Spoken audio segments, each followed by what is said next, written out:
Vê a voz tá boa.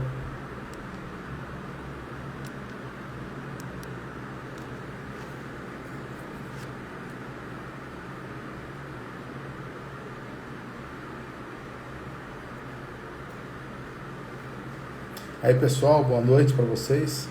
Estamos aqui hoje no nosso nono Viva Live, tá? Desde da época da pandemia, né? Lá para o mês de julho, a gente começou junho, julho, começou com as nossas lives para vocês. E está sendo um prazer fazer todo mês uma live. A Suzana todo mês acaba fazendo uma live, às vezes com a minha presença, às vezes sem, mas sempre excelentes. Hoje eu estou aqui para falar um pouco junto com a psicóloga, junto com a nutricionista e junto com o preparador físico. A psicóloga que vai estar hoje é a psicóloga da Susan Clean, a doutora Marcela Nunes. A Larissa, a nutricionista, também da Susan Clean, vai estar aqui com vocês. E o Murilo, o preparador físico, também vai estar com vocês. Eu acabei pedindo para que os internautas mandassem as dúvidas, já que eu ia fazer essa live, que vocês gostariam de saber da psicóloga, da nutricionista e do preparador físico nessa época de pandemia, tá ok?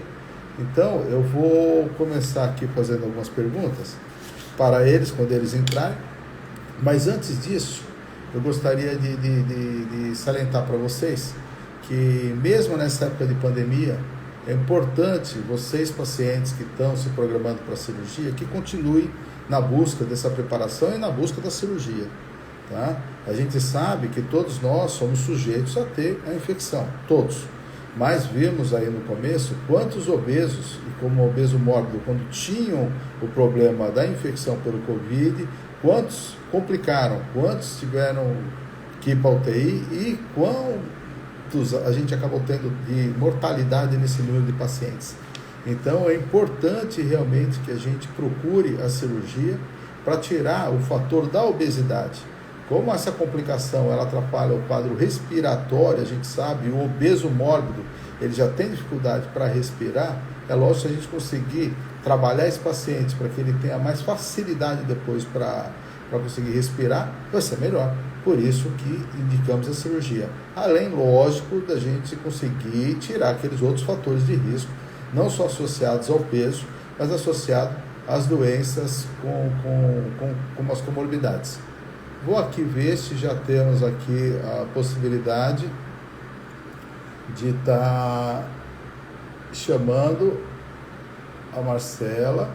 Acho que vou ter que chamar aqui a ajuda dos nossos universitários, ok? Para que a gente consiga já chamar aqui Marcela, enviei já os... Então, a Marcela, psicóloga da Susan Clean, Marcela Nunes, já deve estar entrando. Vamos aguardar um pouquinho. Ô, Marcela, boa noite para você. Boa noite, doutor. Tudo bom? Bem, boa noite, pessoal. Tudo bem? Desculpa, Marcela, hoje eu estou com uma dificuldade maior, porque a Júlia, minha filha, a Julinha, não está aqui. Nem a Camila, a namorada, também está aqui para me ajudar. Então, hoje eu estou fazendo aqui, eu e o Vitor sozinho, né? Então, estou meio atrapalhado um pouco.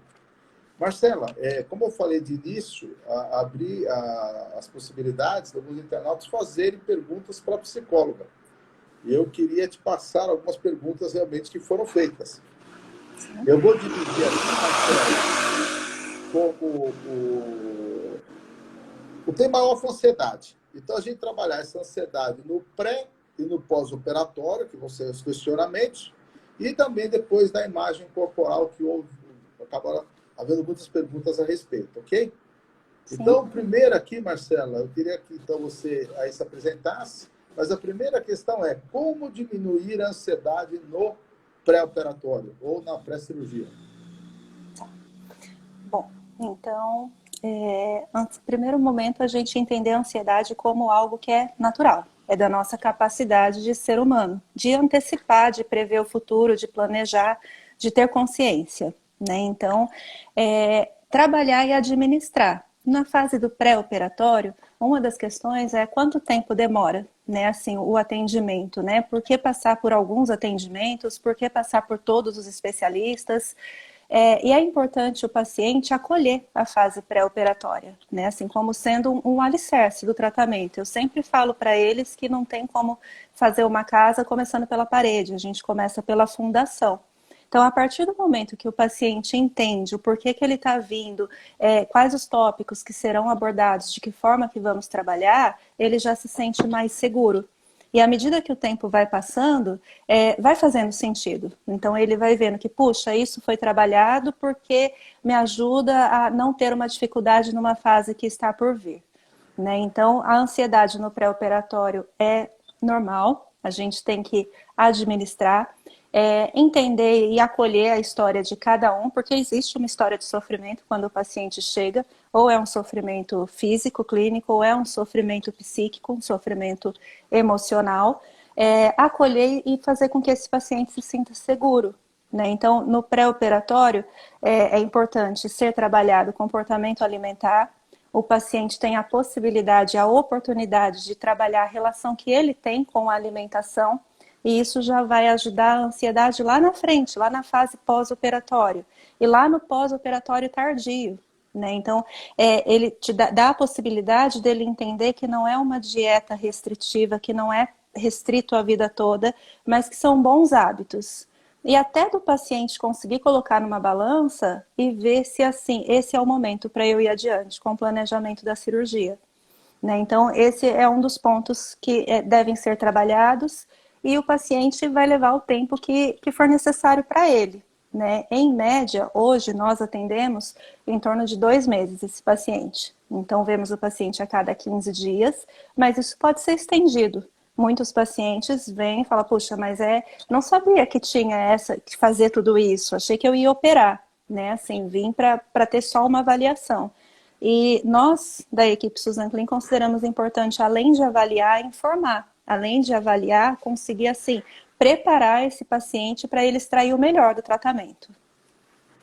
Eu lembro que, lógico, antes da pandemia, nós tínhamos, além das primeiras consultas, nós tínhamos a reunião de acolhimento, a reunião familiar para preparar esse paciente, preparar a família. Você está tendo mais dificuldade agora sem poder ter aquelas reuniões que a gente tinha, sem poder aglomerar como se aglomerava? Como é que está para você e para a Larissa essa época que a gente não pode proporcionar essas reuniões que a gente fazia com os pacientes? É claro que saudade de aglomerar a gente tá, né? Bastante, porque nada como a troca, né? No atendimento em grupo, um familiar que tá ali faz uma pergunta que o outro não havia imaginado, um familiar que vem com mais receio, se sente mais seguro de ver outras famílias participando. Então, nós estamos fazendo individualmente. Nenhum paciente deixa de ter essa orientação, mas as orientações tanto do acolhimento e a orientação do familiar tem sido feita uma reunião com a família e o profissional. Então não perdeu qualidade. Não perdeu qualidade. Isso é muito importante. Outra pergunta que eu vejo aqui, o paciente fez tudo direitinho, pegou todas, conseguiu, vamos dizer, tá bem orientado por vocês, acabou fazendo os exames que a gente pediu clínico, houveram as liberações dos outros médicos e a equipe multidisciplinar para a cirurgia. E a gente preencheu o documento para ele, né, conversando com ele sobre a cirurgia proposta e tudo. Aí tem aquele tempo de aguardar para a liberação do convênio, a liberação do hospital. Como que lidar com essa pressão aí, então, para a liberação da cirurgia? Nessa fase que ele já está aguardando a operadora, o plano de saúde, fazer a liberação para ele, Nas né? duas fases. Na fase que está aguardando vocês prepararem e na fase que preparou, agora vamos para a cirurgia e eu tenho que manter a dieta, tenho que manter o foco, manter o pensamento e naquela angústia agora de estar aguardando esses dois momentos, né? Tanto pré, os dois são pré, lógico, mas uma antes da liberação de vocês, outra depois da liberação de vocês, agora aguardando só o convênio e o hospital. Bom, acabei de ver alguém que escreveu ali que deu um trabalho, né? Teve um trabalho para poder liberar. São sensações diferentes. Quando o paciente chega e lidar com essa pressão enquanto está no atendimento, vai diminuindo à medida que ele se sente seguro. À medida que o paciente vai tendo resultados de exame, vai recebendo a primeira liberação, ele já vai se sentindo mais próximo da cirurgia. Depois que passou, né, assim, com o cirurgião que já entregou a papelada, que tem aquele tempo de aguardar e que daí de cada convênio é diferente, é uma outra sensação, né? Então, eu sempre digo para eles que se chegou nessa etapa é porque a cirurgia está muito perto. Então, é questão de organização. É questão da agenda do médico, é questão da operadora de saúde, mas existem todos os critérios, né? Então, acredito que nessa etapa a única coisa seja algo contratual com a operadora, um tempo de carência que não foi observado, alguma coisa de pré-existência que não tenha sido observado, mas a orientação é, se necessário, manter um acompanhamento psicológico. Tem paciente que prefere manter um acompanhamento, mas eu trabalho de um jeito muito acessível e a equipe toda também. Então, mesmo que o paciente não venha para o atendimento, se ele precisa de um suporte, ele entra em contato com a gente via WhatsApp. Se ele está se sentindo muito ansioso, é vir conversar e entender. Aí cada caso é um caso. Por mais que se assemelhe essa espera, eu oriento nessa etapa a não buscar muito história do outro, né? Uma vez um paciente me perguntou assim, mas por que não? O outro vai estar... Você está dizendo que o depoimento do outro paciente não é verídico? É verídico, mas é a história dele. Então a gente pode passar pelo mesmo estímulo e vai sentir de um jeito diferente. Então é cada um respeitar o seu limite e entender o que está acontecendo, buscar todas as informações. Entendi. Vamos mudar de fase agora. Operamos esse paciente, ele teve internação hospitalar, se recuperou bem, vai de alta para casa, então ele agora tem os acompanhamentos, tem o dia dos retornos dele, com você, com o nutricionista e com o cirurgião. Agora, então, como lidar agora no pós-operatório, agora no acompanhamento? Então, a primeira questão que eu faria, como lidar com a vontade de mastigar no pós-operatório, já que a dieta praticamente é líquida, pelo menos por 15 dias direto no pós-operatório? Uhum.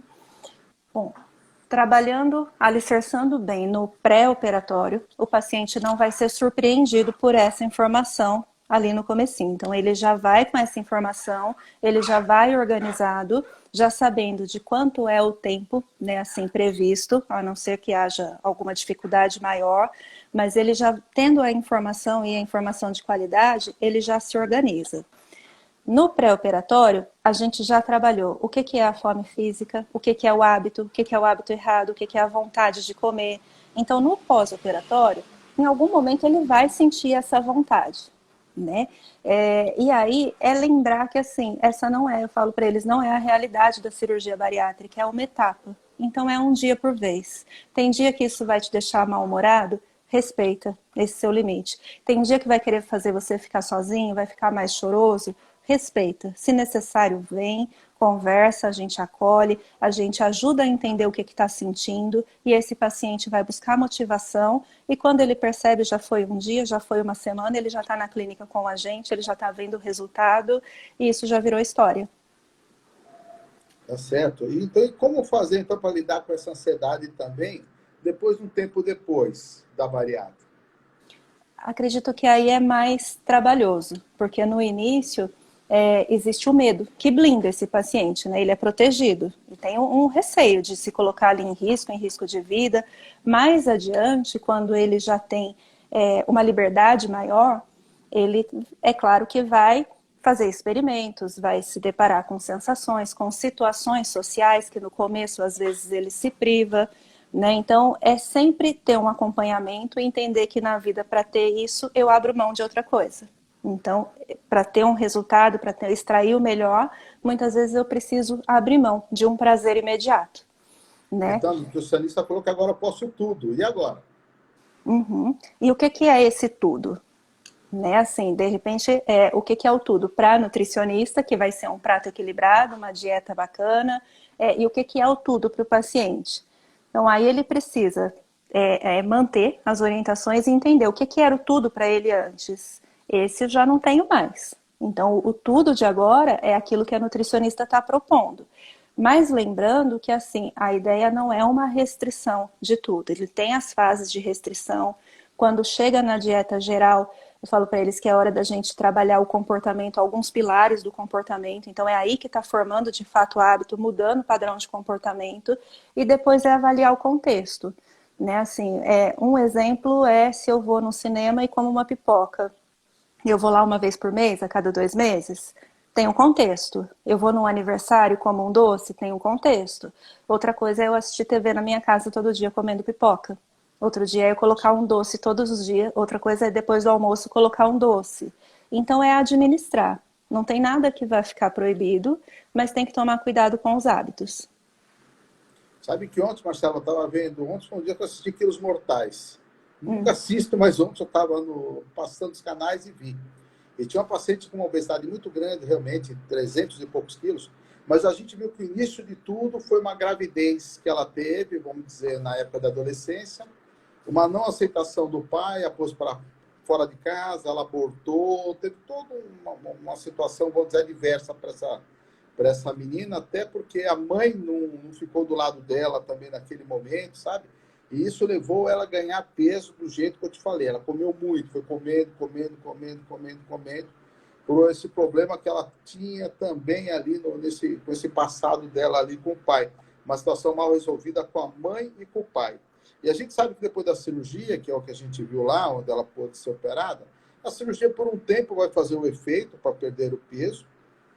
Ela vai aprender, ela vai ter que se comportar como se tem que se comportar, né, com relação à parte, vamos dizer, nutricional.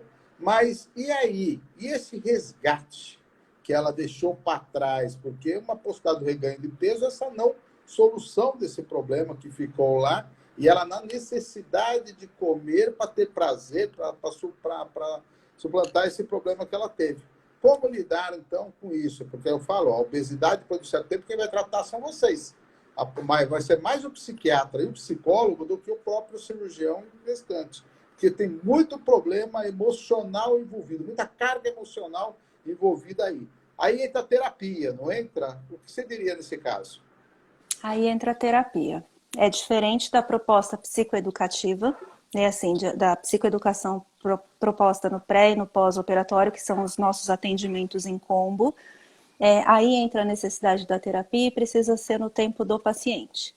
Né, assim, existem muitas histórias de rejeição, existem muitas histórias de dificuldade com a iniciação sexual.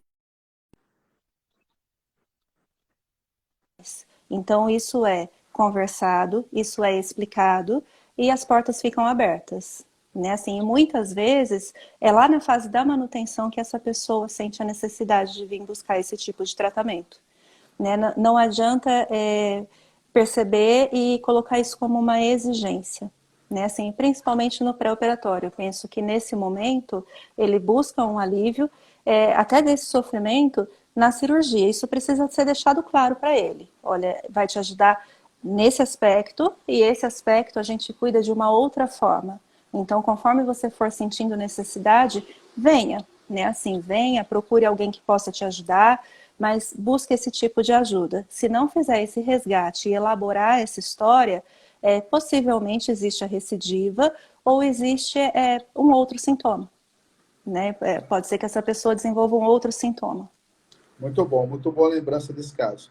Agora, vou pensar assim, eu recebo muito também, e vi aqui, as dúvidas sobre a imagem corporal depois da cirurgia, né? Então, ó, tem uma questão aqui que é até elucidativa. Eu tenho 1 ano e 3 meses de bariátrica, estou me achando linda, mas não parece mais que sou eu. Me reconheço gorda. E antes da cirurgia era o contrário. Eu me via gorda, mas não parecia que eu, porque era magra. Isso é uma distorção de imagem? Pode ser. Né, assim, precisa ser colocado dentro de um contexto. Então, a gente entende a imagem corporal como uma imagem mental que nós temos de nós mesmos. Né? Então, nós temos, quando a gente se veste de manhã para ir trabalhar, a gente tem uma ideia de como a gente está. Né? Então, a gente cria essa imagem e essa imagem é permeada por diversos outros fatores, não só a questão do peso. Então, a gente passa pela autoestima, passa pela nossa história de vida. Então, se eu sou uma pessoa mais segura, uma pessoa mais insegura, uma pessoa que acredita e aceita desafios, uma pessoa que é mais tímida, então é a imagem mental que eu tenho de mim mesma. No pós-operatório, existe uma perda mais significativa, né, nos primeiros meses, e aí eu entendo e observo que, assim, nos primeiros meses, acaba acontecendo uma distância entre como eu me percebo, é aquela fase da curiosidade. Nossa, encontrei alguém que falou que eu tô muito magro, falou que eu emagreci demais, e eu não vejo tudo isso. Então, leva um tempo para a pessoa poder se acostumar, né? Assim, ali no segundo semestre, quando tem uma perda de peso mais lenta, quando já vai chegando perto de estabilizar, aí já é esperado que a pessoa, um fator que vai ajudar, atividade física, trabalha muito a consciência corporal. A gente faz um trabalho com fotografias que parece um exercício muito simples, mas que ajuda a pessoa a organizar essa questão da imagem. E quando necessário, através das fotos, alguns questionamentos. Né? Então, o que é que você vê primeiro? O que é que te chama a atenção? É uma crítica? É um elogio? Né? Assim, como é que você se descreve? E uma distorção é quando a pessoa apresenta um esquema corporal e se descreve de uma maneira oposta. Então, essa pergunta tem que ser colocada num contexto, né? Escutar a história dessa pessoa e entender, de fato, em que cenário que essa pessoa se vê dessa forma, se existe a necessidade de um trabalho, de um tratamento, se está em acompanhamento. Você acha que uma cirurgia reparadora ajudaria a solucionar esse problema? Ou não? Primeiro tem que resolver o problema para depois ir para a reparadora. Aquelas sobras que tem, talvez seja essa a causa do problema, né? O que você acha Então, disso? essa é uma das causas, mas eu não sei se desse caso em específico, né? Porque a pessoa não menciona, não descreve. Mas as sobras de pele, sim, acabam interferindo à medida, porque existe toda uma expectativa, né? De que eu vou perder peso e como eu me imagino. E a pessoa imagina e espera melhorar a autoestima, espera melhorar mobilidade, espera ter mais conforto no dia a dia, melhorar a vida sexual e de repente se depara com uma imagem que não agrada. Então a cirurgia reparadora ela é a continuidade do tratamento. A última para você, Marcela. Como vencer a procrastinação? Defina isso para o pessoal primeiro, tá? Como deixar para depois, né? Como que vencer isso? Isso. A procrastinação, então, é a arte de daqui a pouco eu faço, né? Depois eu Isso. faço. Depois eu faço. O que eu estou deixando para depois? Né? Assim, o que eu estou priorizando? Recente, eu li algo que diz do Cortella, que diz assim, prioridade não pode ter, não existe no plural. Né? Assim, o que é a minha prioridade? Então, se eu estou procrastinando a atividade física, quais os benefícios que eu espero da minha cirurgia? O que eu quero de resultado? Se eu estou procrastinando de ir no atendimento e conversar com a nutricionista, o que eu não estou evitando de encontrar? Se isso é no dia a dia, que proporção que está tomando? No cenário da bariátrica, eu entendo que assim, se isso se repete muito, é buscar ajuda, entender. Então, a primeira coisa é ver se está tudo ok com o médico, né? Então, para ver se tem vitaminas ok, se está tudo dentro do esperado, todos os níveis, porque também é um fator que pode influenciar. A partir daí, entender com o psicólogo o motivo, por que está procrastinando. Né? Assim, a gente sabe que o que ajuda não é uma receita de bolo, mas o que ajuda? Manter uma rotina organizada, iniciar o dia de forma ativa, né? Assim, criar um roteiro para as atividades que você vai fazer, priorizar, então o que é a minha prioridade nesse momento e fazer com qualidade, fazer escolhas. Marcela, olha, invadi muito o horário de todo mundo, mas estava tão gostoso com você que resolvi Sim. invadir. Então, eu já agradeço aqui, tá? Vou entrar agora com o Murilo, mas de qualquer jeito, as questões que ficarem, as dúvidas que ficarem, se der para a gente respondendo aí, né, no próprio Face, o que der para os pacientes, com relação à tua parte, eles vão ficar muito satisfeitos que eu não consegui realmente trazer perguntas agora novas aqui que tenham sido feitas agora, tá bom? Obrigadão, foi muito bom, muito legal, tá? Obrigada, Fica com doutora. Deus, Até. Marcelinha. Amém.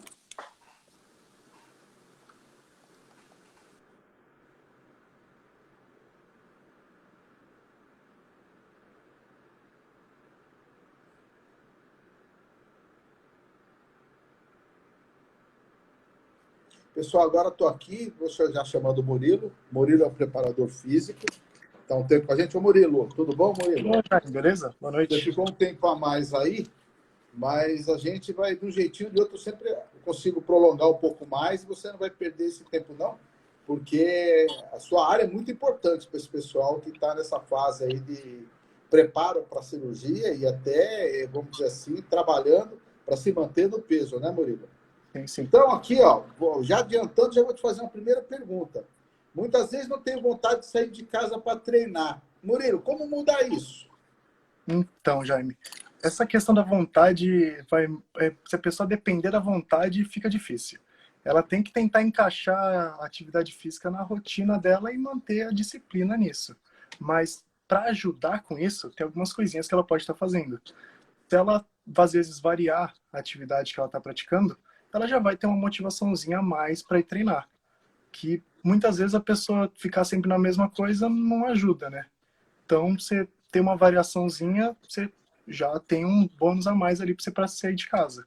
Você ter um amigo, ter um grupo de treinamento, um personal, para estar te chamando ali, tá te puxando, para você sair de casa, também vai estar te ajudando. Murilo, diz uma coisa, o que você acha? Quando o paciente decide e faz a bariátrica, ele tem mais disposição a treinar Depois da bariátrica ou antes? depois? Tem. Até porque, por você estar emagrecendo, a gordura ela é inflamatória para o corpo. Então, você, depois de estar emagrecendo, já vai ter mais disposição. E você, com as mudanças que você tem com a cirurgia, sua autoestima melhorando, você fica com mais vontade, você vai ter mais disposição no geral. E se você começa o treinamento, o próprio treinamento já vai te dar mais disposição e vai dar mais vontade de estar fazendo as coisas. E como não desanimar nos treinos, Murilo? Como manter a pegada? Então, principalmente fazendo algo que você goste.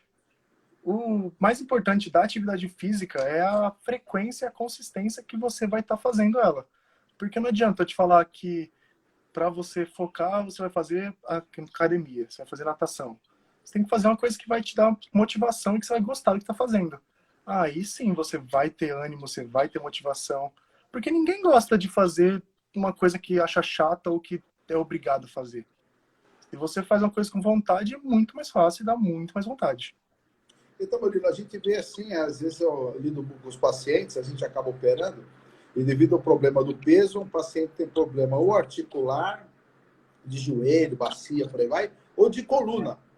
Então, quando chega naquele momento que eu falo, agora precisamos ganhar massa magra, você vai procurar o Murilo, que a gente vai fazer uma atividade para ganhar massa magra, para a gente poder, com o tempo, você queimar mais, como a gente prefere, que vai te liberar para fazer isso. Mas como a gente faz, então, com esse paciente aí, que a gente quer liberar exercício, mas ele tem problema da coluna, e aí? Então, quando tem problema de coluna, é bem importante a gente, primeiramente, preparar exercícios que não tenham impacto, para fortalecer a coluna e não piorar o caso da pessoa. A gente pode partir para alguns exercícios de fortalecimento, que vai primeiro fortalecer a parte das costas dele, o dorsal, e depois a gente entra com exercícios mais específicos. Ou a gente também pode ir para a parte aquática, que na água não tem esse impacto na coluna e a pessoa pode praticar atividade física, tá tendo todos os benefícios do fortalecimento e da parte aeróbica, sem tá tendo esse prejuízo na coluna e esse impacto todo. Ok, então, Michele Fillinger, seja bem-vinda, viu? Vamos operar assim. E Luciano, é isso aí mesmo, faço. Mas depois Isso. Mas ela faz atividade, isso é importante, né?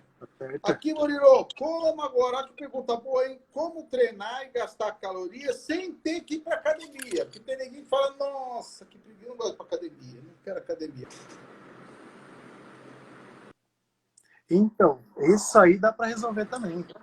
Existe hoje em dia inúmeros métodos de treinamento em que a pessoa faz o treino em casa mesmo, com o peso do corpo, ou mesmo com alguns equipamentos muito simples que já resolvem todo o problema.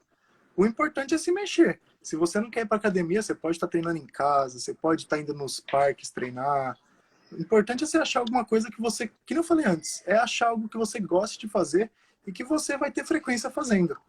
Porque às vezes também você acha uma coisa que você quer fazer e fala, isso aqui é legal, vou fazer. Você faz 2 dias e nunca mais faz. Aí não adianta nada. O importante é achar uma coisa legal e ir embora. E essa possibilidade do online hoje, hein?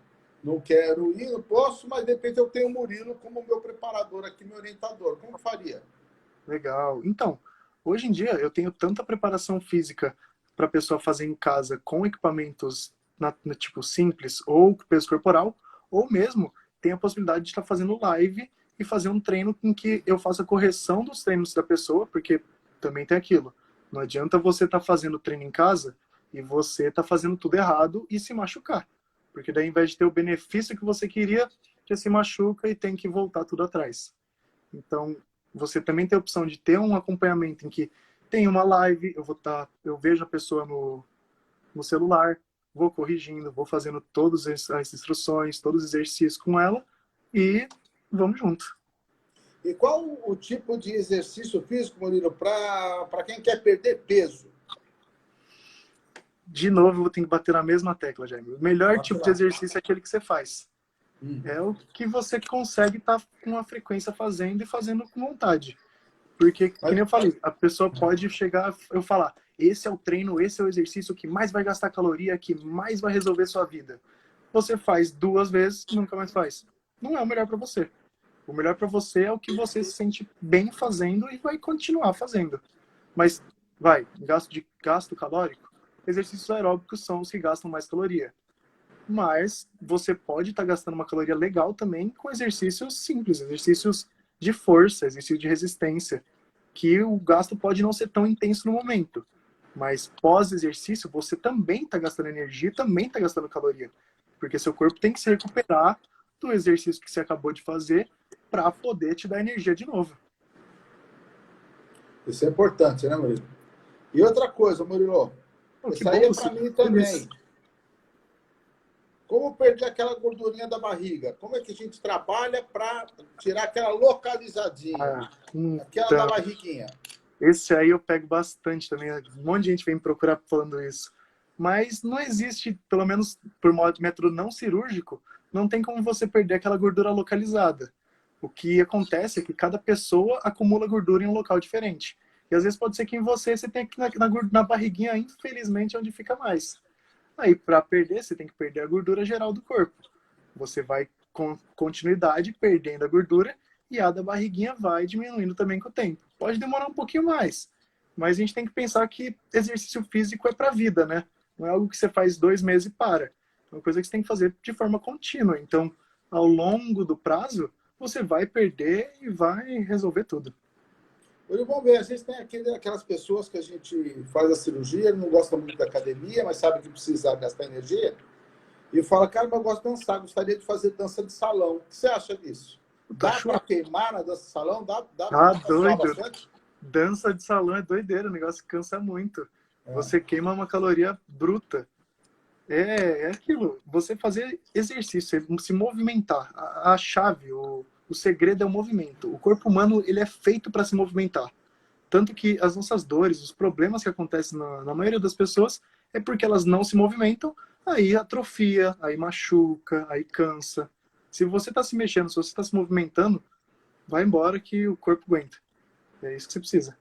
A dança, no caso, também é um movimento muito amplo, muito prático, então ajuda bastante. Murilo, e a natação? A natação é ótima. Eu sou suspeito para falar, né? Mas é o esporte mais completo que existe. Então, você trabalha literalmente todos os músculos do seu corpo e tem um aumento da capacidade cardiorrespiratória absurdo. Os ganhos são enormes desde o iniciante até o avançado. E também independente da idade, do peso, de tudo. Natação é um esporte abrangente que acolhe qualquer um. Pilates, Murilo? Ótimo. Pilates é bom. Pilates, muitas pessoas têm um preconceito com o Pilates, mas ele tem uma base muito interessante para a questão de força. Você tem uma progressão nele e em alguns movimentos que na musculação você não consegue, porque a musculação é mais fechada, né? São movimentos muito... É só um vai e volta, vai e volta. O Pilates você tem uma abrangência de movimentos isométricos, que são aqueles movimentos que a gente fica parado, tendo contração.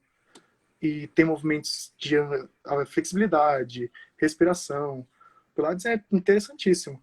Não só para mulheres, para homens também. O Pilates, a galera acha que é fraquinho, pede para os caras fazer uma aulinha de Pilates para eles verem. Sai pingando, não aguenta fazer.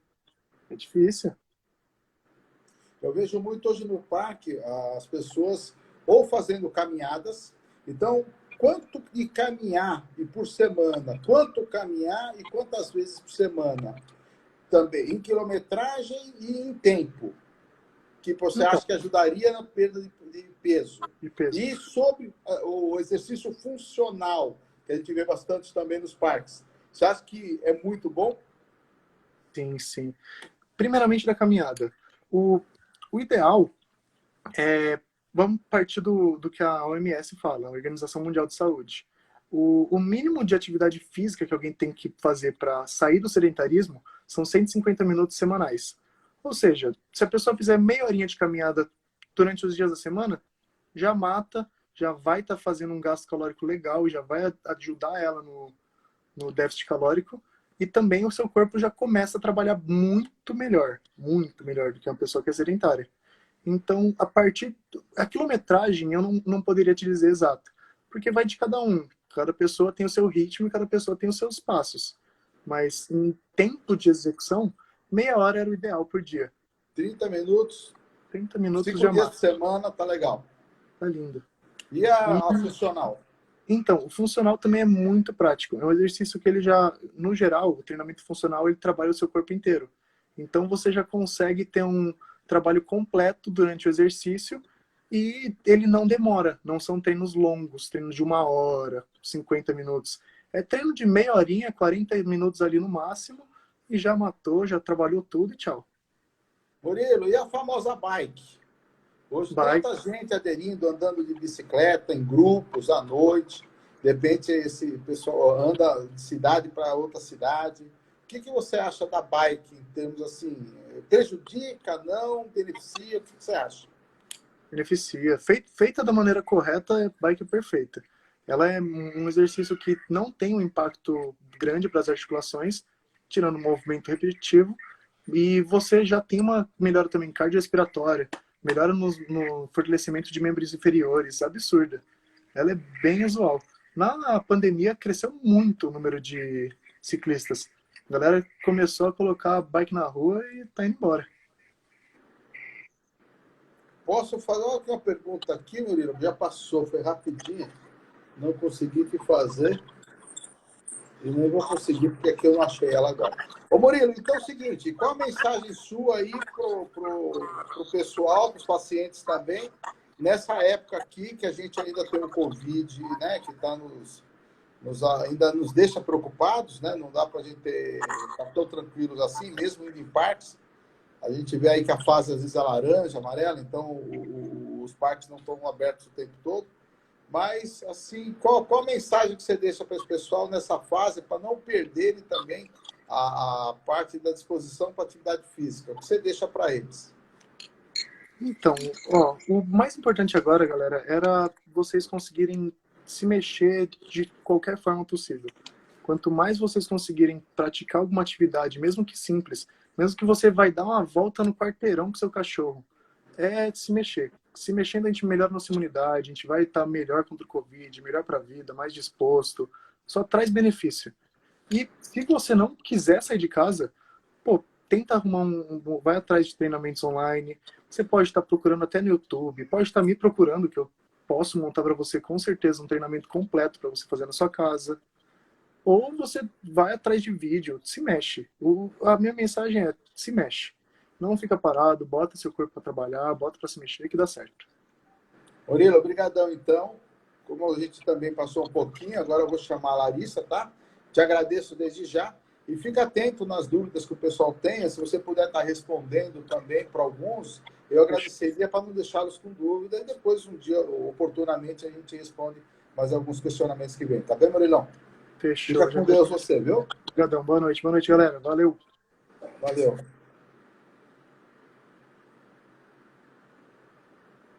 Vamos chamar a Laricinha aqui, sem perder tempo.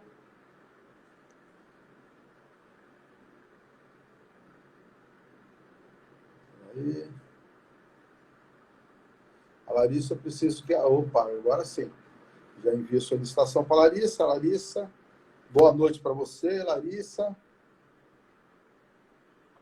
Esperando. Boa noite. Chegou a Larissa aí, ó. Tudo bem, Larissa? Tudo ótimo. Então tá ouvindo bem. Larissa, olha, para você, desculpa, mas tem mais de... Só tem pergunta. Tem umas 12 perguntas aqui, toda a parte nutricional, tirando aquelas que eu ainda vou aprontar pelo caminho, tá bem? Então Ok. vamos lá, dúvida dos internautas, né? Alguns têm dúvida aqui sobre o dumping, o famoso dumping. Com qualquer alimento, né? Aí, como evitar o dumping? Bom, então vamos lá. O dumping, para os pacientes que passam, né, pela cirurgia bariátrica, acaba sendo, né, uma das questões aí. Tudo tem um lado bom, né? E esse pode ser o lado não tão bom assim.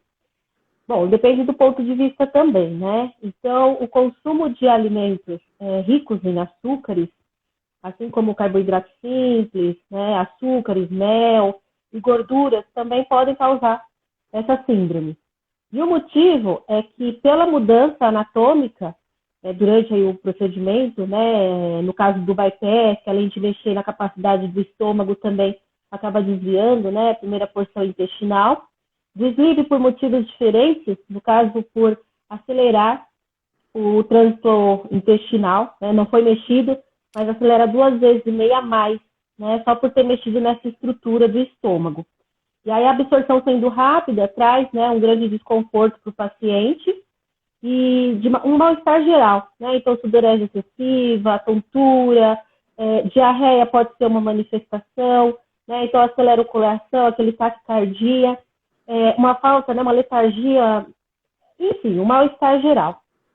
E para a gente evitar que isso aconteça, o ideal é que se tenha, né, uma alimentação balanceada, variada, in natura, e que evite, claro, né, esses alimentos aí extra-energéticos, ricos em calorias, ok? Contribuindo também para que esse paciente tenha a perda de peso que ele almeja, né, no primeiro ano do pós-operatório, e que depois ele mantenha, ok? Excelente. E já que você falou nisso, muitos também questionam sobre as vitaminas, né, o suplemento. Nós vamos ter que suplementar tanto o bypass quanto o sleeve, e é para a vida toda? Bom, então eu sempre digo ao paciente considerar suplementação para o resto da vida, sim. Visto que eu, né, doutor Jaime, sim, você mesmo, em alguns momentos a gente precisa suplementar, correto? E nós não passamos pela cirurgia. Então, é aquela condição de estar sempre aí fazendo controle, os exames, né, que são solicitados, com o objetivo de prevenir deficiências, ou se caso, né, a gente tendo esse controle, a gente consegue já tratar. Então, agora está em cima do muro, né, quase entrando numa deficiência, a gente já vai remediar. Então, eu digo que se a gente está acudindo uma vitamina, né, um mineral hoje, não necessariamente seja ele amanhã dar problema, né, a vir ficar deficiente ou que demande atenção, mas que a gente sempre tem que estar atento. Então, se hoje eu preciso do complexo B, pode ser que na próxima consulta seja a minha vitamina... Perdão. Pode ser que na próxima consulta o que não esteja bom seja a minha vitamina D. Então, eu sempre digo ao paciente, né, manter aí a rotina de exames, o acompanhamento, para que a gente sempre seja assertivo nessa condição, né, não deixando chegar de fato a deficiência nutricional, independente da técnica. Após o ano de cirurgia, manter as vitaminas ou você é meio seletiva? Você mantém algumas e acompanha exames de outras? Bom, tem pacientes, né, doutor Jaime, que a gente vai observando que o organismo, né, acaba assimilando muito bem a cirurgia. E outros que é aquela montanha-russa. Então, hora tá bem, hora a gente tenta tirar a vitamina ou colocar uma mais básica, e aí a gente vê que o paciente não consegue, né, sustentar dessa forma. Então, é avaliar cada caso. Mas eu digo que, na grande maioria, o ideal, né, é que a gente mantenha assim sempre a suplementação. Deixa eu ver aqui de agora. vitaminas, minerais. Estou pondo as coisas meio em ordem. Como lidar com a vontade de comer besteiras em datas Bom, festivas?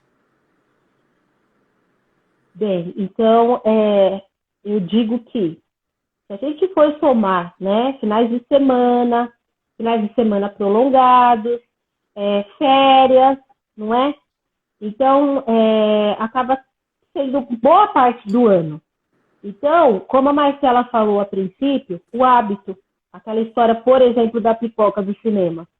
Né? Então, assim, se for algo específico, e fique claro, né, a pipoca eu estou usando como um exemplo, se for algo esporádico, né, que o paciente acaba tendo controle e que não tenha dependência do consumo, né, da pipoca ou de qualquer outro alimento, isso é comum, né? Não tem problema, não representa um risco para esse paciente em relação à perda de peso ou à manutenção, né, do menor peso que ele atingiu aí com a cirurgia. Então, na época de festas, eu vou usar esse dizer do Natal e do Ano Novo. Então, o mês de dezembro acaba sendo um mês que, se deixar, todo dia tem uma confraternização, tem uma visita, faz visitas, é presenteado, presenteia. E se deixar por conta do mês todo de dezembro, são 31 dias, né, que o paciente acaba saindo aí da sua rotina, do seu padrão alimentar, né, que vai contribuir para que ele dê sequência no tratamento. E 30 dias parece não ser muito tempo, mas para um paciente bariátrico isso representa um grande período. Então, esse paciente pode colocar tudo a perder, sim, por esses 31 dias. Então, Natal, ele se resume ao dia, à noite, né, do dia 24 e o dia 25. Então, o que eu não consumo na ceia de Natal, eu posso comer no almoço do dia 25. Assim como o dia 31 e o dia 1º. Correto? Muito legal. E aí, olha, temos aqui café, açaí e álcool. Depois de quanto tempo? Bom, então, quando eu quando eu recebo, né, esse questionamento do café, muitos pacientes colocam, né, quando a gente finaliza, olha, nos primeiros meses, nas primeiras dietas, o café, assim como qualquer bebida, né, que contém aí cafeína, o café por aumentar a acidez desse estômago e cicatrização, né, inclusive, é um alimento que a gente deve evitar. E aí, como eu disse, né, anteriormente, a dependência não é saudável. Então, a gente já orienta o paciente já no pré-operatório a começar a se desprender desse consumo, né, dessa dependência, para que isso não seja um problema no pós-operatório. Em relação ao açaí, eu acho que é muito individualizado, né, a questão da gente orientar. Então, até me lembrei de um paciente que ele esteve conosco na sexta-feira. E na reunião, né, com o familiar, a esposa falou, ele come litros e litros de açaí, né? E comia, porque a gente já vinha no processo, de fato, quando ele trouxe o diário alimentar, nossa, mas o senhor gosta de açaí, né? Então, eu estou comentando desse caso isolado, porque é um paciente que eu não, assim, não é o ideal, que logo aí nos primeiros meses de cirurgia, onde há maior perda de peso, passe, né, volte a consumir esse açaí. Então, tudo é individualizado, ok? E o doutor perguntou também do álcool, é isso? Da bebida alcoólica? Álcool depois de quanto tempo? Tá. Então, no caso da bebida alcoólica, né, orientação no pré-operatório, a gente procura, né, monitorar isso com o paciente. Então, tem histórico aí, né, de só os finais de semana, socialmente, num churrasquinho que acontece de forma esporádica, ou se é aquele caso, né, todo dia eu chego do serviço e tomo um cálicezinho de vinho, ou que seja uma cervejinha, né, com esse calor que tem feito. E aí a gente orienta 2 meses antes, então, do procedimento cirúrgico, já evitar esse consumo. No pós-operatório, pensando, né, que há o risco da dependência e também, né, digamos assim, de uma forma mais simplista, da filtragem dessa substância, né, pode vir a trazer alguma lesão para o fígado. Então, a gente orienta que no primeiro ano, tanto por esse motivo, o paciente vai estar construindo um novo hábito alimentar, né, atento aí aos comportamentos, seria interessante não contar com esse item, né, na dieta e na alimentação. E claro que no primeiro ano sendo onde ocorre a maior perda de peso, não quer dizer que depois que a gente atinja, né, o peso esperado, aí com um ano e meio do pós-operatório, essa bebida, né, está liberada. Então, é sempre uma atenção em relação a consumir, né, um aniversário que brinda, no Natal, no Ano Novo, né, no aniversário da mãe, enfim, mas que seja eventual, ok? Então, um consumo frequente não é saudável, visto também que as bebidas alcoólicas são muito calóricas, né? Então, são esses 3 pontos: dependência, calorias e a questão de trazer, né, alguma lesão aí para o fígado, por exemplo. Muito Tá, importante, isso aí. Muito legal. Olha, eu tenho 2 aqui que eu vou emendar.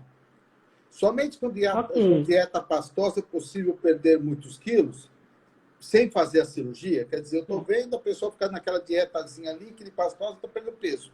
Se eu fizer igual, sem operar, eu consigo perder peso? Bom, então a questão é a seguinte, né? Muitos pacientes, quando a gente sai ali da dieta inicial, né, a princípio aí de 15 a 20 dias da dieta líquida, ele coloca o receio: Larissa, mas a gente vai evoluir a dieta e eu vou continuar emagrecendo, perdendo peso? Né, quando inicia a pastosa, mas Larissa, eu vou comer purê, será que eu vou continuar emagrecendo? Né? Isso não vai me prejudicar de alguma forma?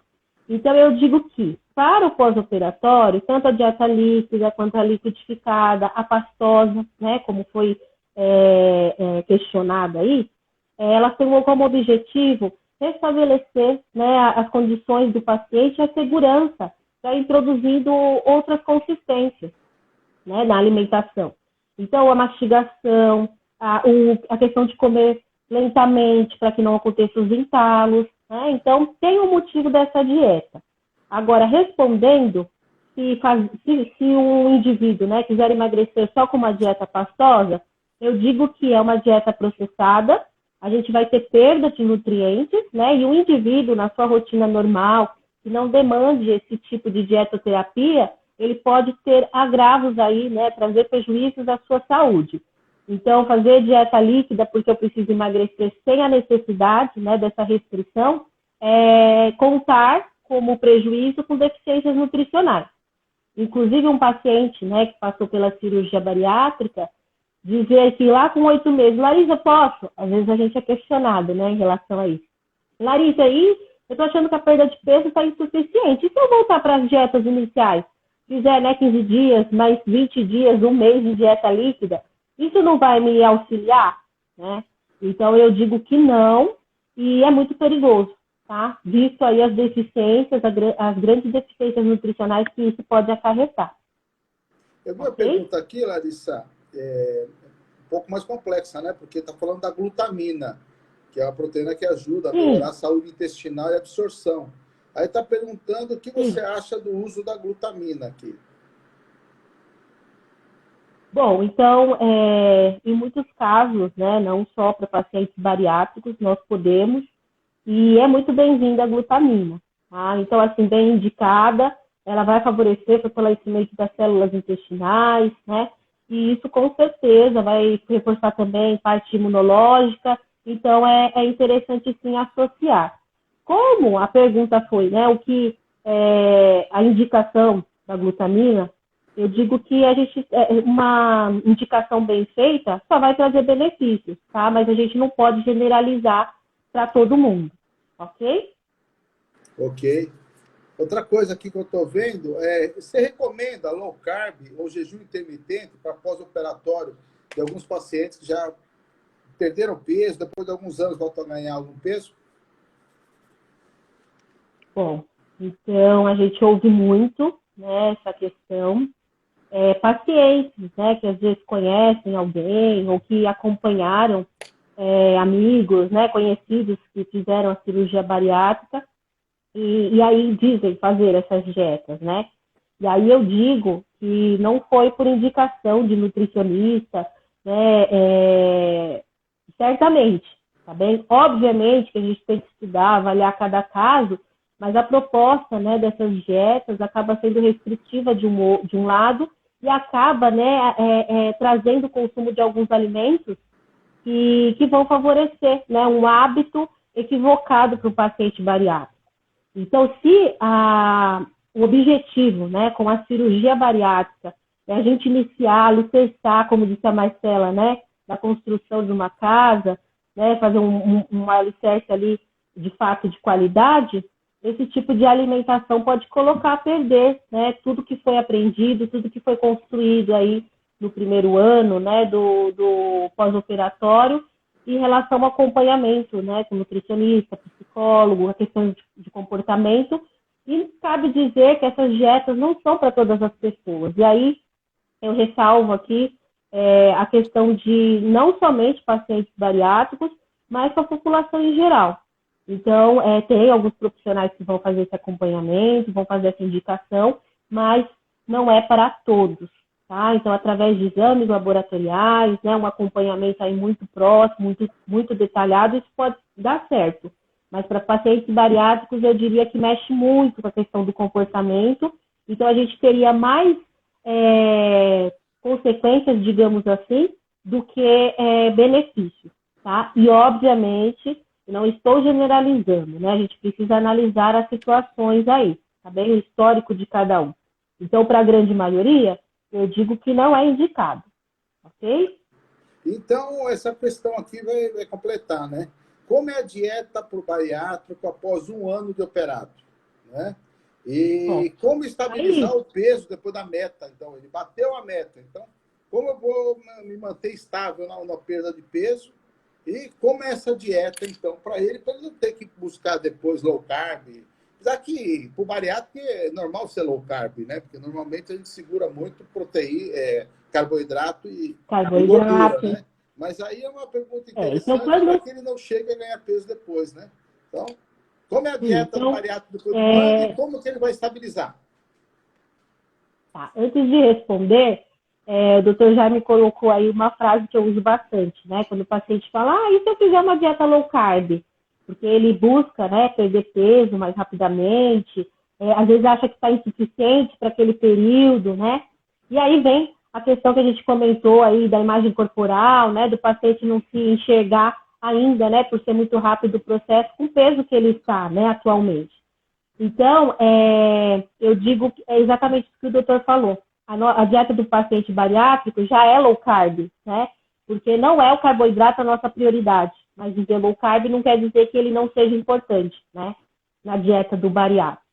Então, depois, após, né, o primeiro ano, 1 ano e meio, é onde o paciente ainda pode apresentar alguma alteração do seu peso, vem os pilares, né, doutor Jaime?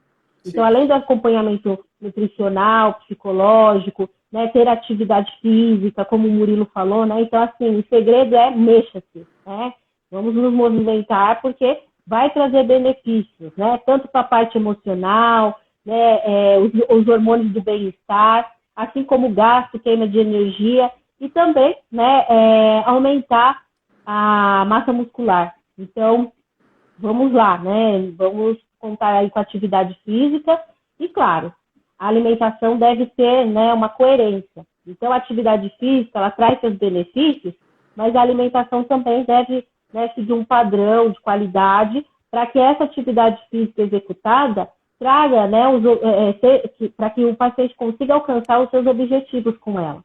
Né? Então, da alimentação, o que eu digo, né, e reforço, como a Marcela comentou no início, que não é o caso da restrição, não é? Nós não trabalhamos dessa forma. Mas muitas vezes o paciente, né, por sentir dificuldades, isso é natural, ele acaba questionando, mas como às vezes a gente ouve, né? Mas uma restrição não vai causar uma compulsão? Então, é sempre trabalhando o comportamento e aí a condição de ajustar. Então, o que quer dizer, né, essa questão da dieta?